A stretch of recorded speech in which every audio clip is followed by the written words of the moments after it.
Hello and welcome back to Rage Gaming and a new Diablo 4 things you didn't know video. A little look at some of the lesser known details about the game, some useful, some interesting. In my first video we were looking at a variety of things, including that hidden storyline in which you find 3 of the primeval statues that have been in the game the whole time, and it leads to a secret dungeon with a failed ritual involving those 3 primes. As just one kind of example is what I mean. Today though, I'm going to be talking about various extra details around the new event, the Midwinter Blight. The Midwinter Blight event promised some secrets to be revealed in time. Things that they said they're not going to tell us and they're going to come up as we play, and now, well, we found a bunch of them. Some of them, yeah, are intended and pretty interesting, but a few of them are very clearly not intended, like the half price items trick. So let's get started and take a look at all of that. Firstly, the main progression of the event. As you complete more and more exchanges, you level up that system that's more like a Hunter's Acclaim board. This ultimately caps out though only level 3, so it's pretty quick to do.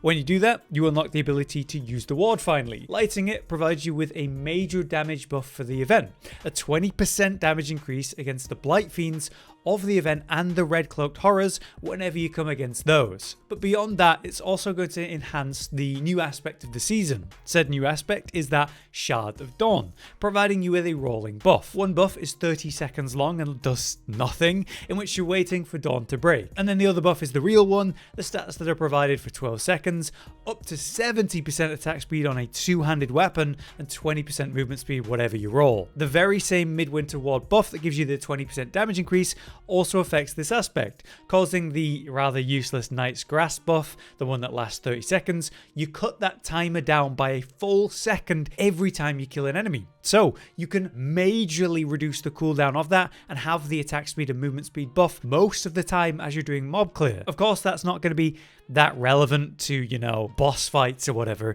but if there's ever multiple mobs, it is very impactful. And it's not specifically Blight Fiends or the red cloaked horror like you might imagine with the normal buff, it's just enemies in general. So if you are using that new aspect, it is seriously worth it to level up the ward to its completion, at least during the event, to enjoy that. Though it is interesting to know that it seems like they're going to let us keep this aspect and even the new elixirs from Gillian that provide the big XP increase beyond the event. When the event ends, you won't be able to get more of these aspects or more of those elixirs, but you'll be able to keep what you've got. Interestingly, when the seasonal realm ends, everything should be brought with your character to the Eternal Realm. So there's a chance that even though you can't actually do the event on an Eternal Realm right now, you'll be able to bring the aspect and a pile of XP potions to the Eternal Realm in the end. Either way, right now with the new snapshotting stuff going on, there is a high chance that you will want to be using the Shad of Dawn aspect. If that's something you didn't know about, I'll very shortly explain it. As you enter an instance, the game is going to sort of snapshot your current stats and setup, so when you're in the dungeon after that and changing items, it does seem to get a bit confused. There seems to be poor coding around using multiple versions of the same aspect at once. I'm just not sure how long it's going to take for them to fix this, whether they're going to completely turn off gear swapping mid-dungeon or mid-combat, or they're going to fix it on the back end themselves. In any case, we can use it to our advantage right now by equipping 2 of the same aspect at once. It doesn't work with every aspect, but it does work with our new one. Let's say you equip either a two-hand weapon or an amulet version of an aspect, there's a high chance that it's going to increase the potency of that effect, right? Looking at the new aspect, the Shad of Dawn, your attack speed on a weak slot will only be increased by 35% on a max roll, meanwhile on a two-hand slot it potentially becomes 70%, which is huge. If you enter an instance then, like a dungeon or whatever, while having say a weaker slot like a glove slot of that aspect, and then also a two-hand version also equipped at the same time, the game is going to prioritize, logically, the stronger two-hand version over the weaker one. But when you take off the two-hand version to equip something else, it doesn't lower the potency to the weaker version. It gets confused and keeps the stronger one. It sees that you still have the aspect running,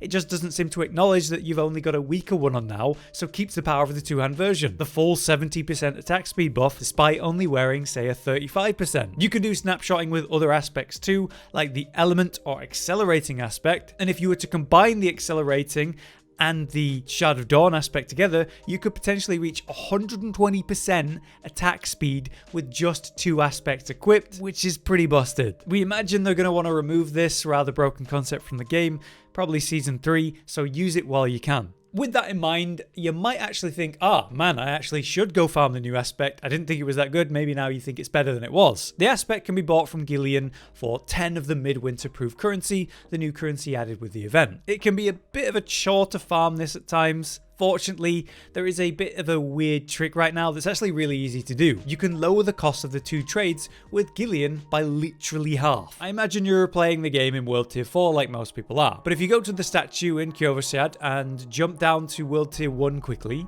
then you can go back to Gillian in World Tier 1. You check his trades again and you can see now that the Shad of Dawn aspect and the Midwinter Spoils trade are halved in price. No longer 10 but 5 for the Shad of Dawn, and no longer 8 for the spoils but 4 instead. I've no clue exactly why this is happening, and it's funny because I'm not sure if they'll care to even fix it, because it's not exactly a major thing, but it is noticeably making it easier to farm these things. Since it's only the aspect in the bag though, rather than the main cosmetics people are unlocking being cheaper, then maybe they won't care. As it is though, it's a very useful trick, and if you are farming the aspect for any reason, you should be making use of it while you can. There's every chance they're going to realize pretty soon and probably hotfix it or something, so yeah. Focusing back on the event though, there's more to be aware of. If you speak with Gillian at the Midwinter Square and ask him about being a bard, he actually tells you some lore about bards being more of a thing. Despite the fact that Gillian seems to be the only bard around in Diablo 4, it's actually the Church of Light that sort of caused this. For whatever reason, they're against the idea of using bard methods to ward off demons or help make people feel better, spreading music and joy and all that through dance or whatever, and even casting a light on how the horrors can be defeated like this event. Obviously that's heresy and can't be allowed. Well, Gillian returned to the land from Hazawar where he grew up, but he was born here, which means bards do exist in this region, we've just not seen them. With his return, bards might start appearing in the story in the future, maybe even hint at the very slim possibility that maybe we'll get a bard class in the future. With the events of the story resulting in the church being weakened though, you could imagine more heretical arts coming back and being involved in the game in future updates. Could be a cool way for them to do that. There's not exactly anything light-hearted in the game right now, certainly not in terms of classes, so it would be pretty standout, and I'm sure a lot of people would be happy if a bard class existed. There's another thing with Gillian. When you reach the level 3 max level event, you get some more unlocks. One of them is that Gillian will play you a little Midwinter Blight song about leading Dawn back home. The dawn gone missing, its promise undone, each hour we wither till the sun comes again. This night without end, wind cold as the dead, the dark teems with devils to prey on our bread.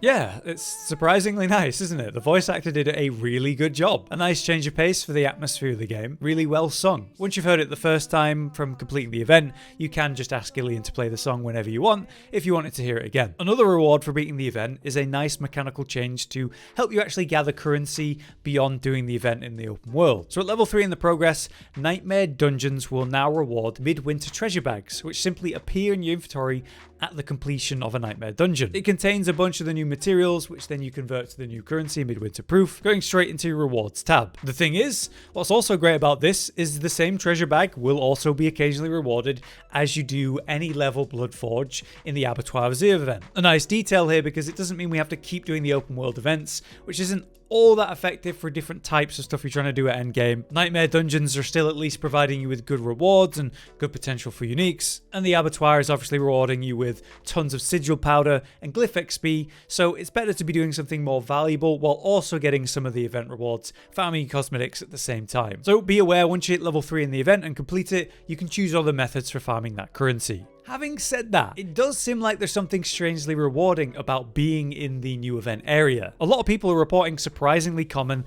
legendary drops, and through that, also unique drops. Blizzard has never really said this is the case, but it's something I've read quite a lot on the comments about the event on Reddit, and I realized, during my own farming, I've found maybe 3 or 4 uniques, even though I've not farmed the event that much just to get to level 3 and complete it. It's hard to say why or what's happening for sure, but the frigid husks, the horrible idols the monsters are making out of kidnapped people, they also seem to have good drop rates. What's cool about those is how there actually are people inside or things captured within. When you kill them, there's a chance that you'll save someone within, or like a normal demon, an elite, or even very often a treasure goblin will appear as you defeat a husk. That's also something reported quite a lot, that the rate at which people are finding treasure goblins in the Midwinter Blight area is very high. But speaking of these different frigid husks and how they can have different enemies in it, including treasure goblins, we had a comment on our guide to the event by Cyber Trip here. They explained that when they found a treasure goblin within one of the frigid husks, they killed it and then just teleported straight back to town, then went back and found the same treasure goblin that was in the same frigid husk again, almost like it was a set spawn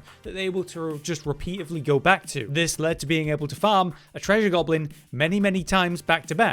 So if you find one of these frigid husks and a treasure goblin comes out, kill it and then immediately teleport back to town and go back and see if it's there again. If it is, you have a good chance of being able to farm them for a long time. So if you are looking for aspects and maybe unique drops, it could be a way to farm that out during the event. But yeah, these are all the extra details and surprising additions during the event that we've seen beyond the initial things that they outlined for us. The half-priced exchange items, it's pretty incredible. Do make use of that while you can. There is that kind of feeling of a hot fix coming. But again, it also seems like the event is rewarding a surprisingly high amount of legendaries and even uniques through that. After all, if you free a frozen villager, you're going to get a legendary guaranteed, which might be unique. If you destroy a frozen husk, you'll expose treasure goblins often enough, and there's a lot of them in the area. And while I'm certainly not convinced Gillian being a bard means we're totally getting bard classes 100%, it is interesting they'd casually drop one like that in the game through an event. It might be neat to see other classes via NPCs being teased early, though I'm not sure what the next holiday event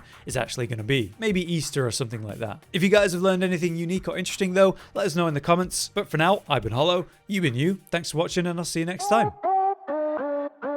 Josh, Cotton, and Hollow with the videos, dropping the humor like a hammer on your tippy toes, bringing entertainment on a daily arrangement to take our insanity and turn it into entertainment. Yes, I said entertainment twice, to reiterate that it is nice to look into your faces on a mostly daily basis when you let us in your homes to make the whole world a stage. Goodbye.